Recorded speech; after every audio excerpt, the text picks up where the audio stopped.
क्या भगवान जी मुसीबत में साथ देते हैं? आइए जानते हैं इस कहानी। एक बार एक अमीर व्यक्ति था।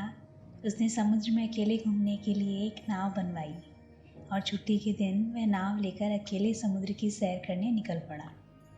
वह समुद्र में थोड़ा आगे ही पहुंचा था कि अचानक एक जोरदार तूफान आ गया। उसकी नाव पूरी तरह से तहस नहस हो गई, लेकिन वह लाइफ जैकेट के साथ समुद्र में कूद गया। जब तूफान शांत हुआ तब वह तैरता तैरता एक टापू पर जा पहुंचा, मगर वहाँ और कोई भी नहीं था। टापू के चारों ओर समुद्र के अलावा कुछ भी नज़र नहीं आ रहा था। उस आदमी ने सोचा कि जब मैंने पूरी ज़िंदगी में किसी का कभी बुरा नहीं किया तो मेरे साथ कभी बुरा नहीं होगा। उसको लगा कि उसे ईश्वर ने मौत से बचाया है तो आगे का रास्ता भी वही दिखाएगा। धीरे धीरे वह वहाँ पर उगे झाड़ फल पत्ते खाकर अपने दिन बिताने, मगर अब धीरे धीरे उसे लगने लगा था कि वह इस टापू पर फंस गया है। मगर अब भी ईश्वर पर उसका भरोसा कायम था। उसने सोचा, इतने दिनों से मैं इस टापू पर मारा मारा फिर रहा हूँ, क्यों ना यहाँ मैं एक झोंपड़ी ही बना लूँ। पता नहीं अभी और कितने दिन यहाँ पर बिताने पड़ेंगे। पूरे दिन लकड़ियाँ और पत्ते वगैरह इकट्ठा करके उसने झोंपड़ी बनानी शुरू की। रात होते होते उसकी झोंपड़ी बनकर तैयार हो गई।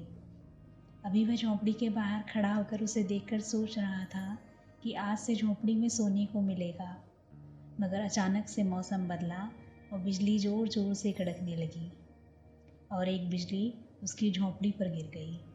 उसके देखते ही देखते झोंपड़ी जलकर राख हो गई। यह देखकर वह व्यक्ति टूट गया।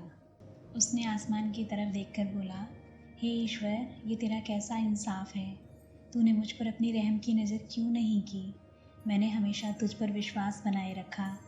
फिर वह इंसान हताश और निराश होकर सर पर हाथ रखकर रोने लगा। अचानक एक हेलीकॉप्टर टापू के पास आया। हेलीकॉप्टर से उतरकर एक आदमी बाहर आया और बोला कि हम तुम्हें बचाने आए हैं। दूर से इस वीरान टापू में जलता हुआ झोंपड़ा देखकर लगा कि उस टापू पर कोई मुसीबत में है। अगर तुम अपनी झोंपड़ी नहीं जलाते तो हमें पता नहीं चलता कि टापू पर कोई है। उस आदमी की आंखों से आंसू गिरने लगे। उसने ईश्वर से माफ़ी मांगी और बोला, हे ईश्वर, मुझे क्या पता था कि तूने मुझे बचाने के लिए मेरी झोंपड़ी जलाई। यकीनन तू अपने बंदों का हमेशा ख्याल रखता है। तूने मेरे सब्र का इम्तिहान लिया, लेकिन मैं उसमें असफल हो गया। मुझे माफ़ कर दो भगवान। मुश्किल समय में अक्सर हमारे मुंह से निकल जाता है, भगवान तुम्हें मेरे ऊपर तरस नहीं आता, या ये हमेशा मेरे साथ ही क्यों होता है।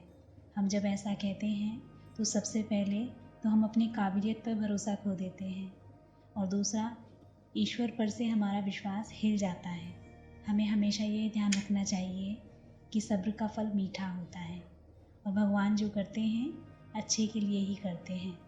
हमें दुख और मुसीबतों के समय अपने हौसले नहीं खोने चाहिए और अपने भगवान, प्रकृति, भाग्य पर भरोसा रखकर संयम के साथ निरंतर कर्म करने चाहिए।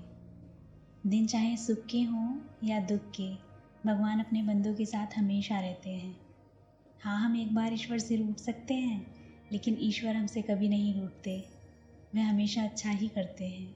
अक्सर हमारे साथ ऐसे हालात बन जाते हैं कि हम पूरी तरह से निराश हो जाते हैं और अपने ईश्वर या नियति से रूठ जाते हैं और विश्वास खो देते हैं, जिससे हमारे आत्मविश्वास में भी गिरावट आ जाती है। लेकिन फिर बाद में हमें पता चलता है कि परमात्मा ने अच्छा ही किया था, नहीं तो आज मैं यहाँ नहीं होता। इसलिए मुसीबत या दुख के समय हार मानने की बजाय लगातार काम करते रहिए। क्या पता कब आपकी किस्मत आपको आपकी मंजिल तक ले जाए। Stay happy and blessed always. Please like the video and share with your loved ones. Please subscribe my channel. सभी वीडियो का लिंक डिस्क्रिप्शन बॉक्स में दिया गया है। Thanks for watching the video. अपना ख्याल रखिए, अपनों का ख्याल रखिए, हंसते रहिए, सबकी खुशी का कारण बनिए। मैं फिर मिलूंगी आपसे एक नई वीडियो में। राधे राधे।